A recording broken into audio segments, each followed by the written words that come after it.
Between 2003 and 2007, a number of major headlines dominated the news cycle. Apple released the very first iPhone. The Space Shuttle Columbia disaster stunned the nation. A 9.3 earthquake triggered the Indian Ocean tsunami. Nintendo debuted the Wii gaming console, and Hurricane Katrina rocked the Gulf Coast. But one of the most sensational and widely publicized stories of the 2000s took place, in part, right here in Virginia Beach. Then 41-year-old John Alad Muhammad and 17-year-old Lee Boyd Malvo, known as the DC Snipers, coordinated shootings in the Washington, D.C. area over the course of 3 weeks in October 2002. The men were apprehended later that month, and the following year, their attorneys requested and were granted a change of venue for their trials. Malvo's was relocated to Chesapeake, and Muhammad's to Virginia Beach. For several months, news agencies from around the world descended upon the Municipal Center. A media hub was established in Building 19. A special room in the courthouse was set up for the overflow, with closed-circuit viewing and wireless internet. Extra cable was run to supply an armada of satellite news trucks, and X-ray machines were installed for added security. September of 2003 was also when Hurricane Isabel came to town, leaving a broad path of destruction in her wake. Meteorologists speculated that it was one of the most significant wind events in nearly 100 years. A total of 4 million people were left in the dark in the largest power outage in state history. The sustained winds felled thousands of trees that trapped residents in their neighborhoods and smashed homes and vehicles, which, combined with a storm surge, had National Weather Service estimates of damage to the state and the neighborhood of $3.4 billion. That said, the $125 million spent on Operation Big Beach, the hurricane protection program to build the seawall and widen the beach, paid off. In its first major test, the Army Corps of Engineers estimated the effort spared Virginia Beach an additional $82 million in damages. 2 years later, Virginia Beach faced a new threat.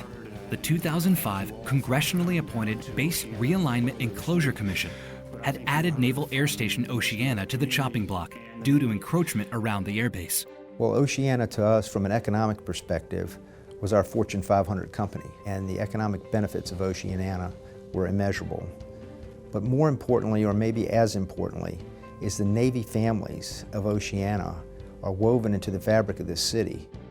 We put together a team of highly skilled city employees and staff members in land use matters and economic development incentives and real estate acquisitions.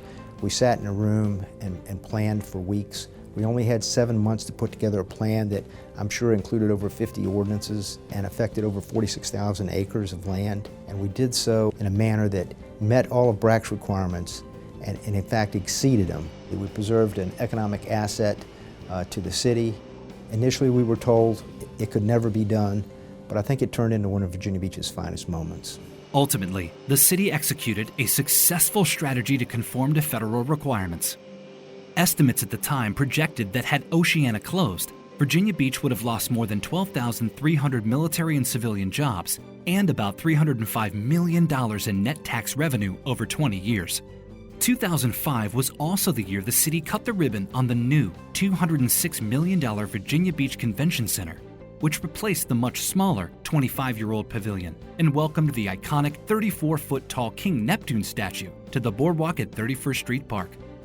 The Neptune Festival funded the project entirely through private contributions and commissioned Richmond artist Paul DiPasquale to capture the King of the Sea.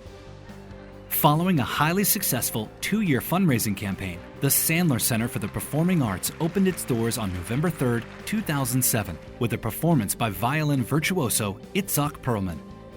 Today, the Sandler Center is heralded as one of the region's most stunning structures and is among the nation's most acoustically sound arts venues. This completes our look back at Virginia Beach from 2003 to 2007. In Volume 10, we'll close out the first decade of the new millennium and delve into more recent defining moments in Virginia Beach history. If you have pictures or videos you'd like to share that capture the early days of Virginia Beach or proud reflections of what makes this city your home, we would love to hear from you.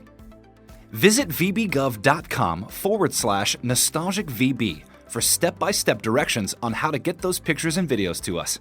We thank you in advance for sharing.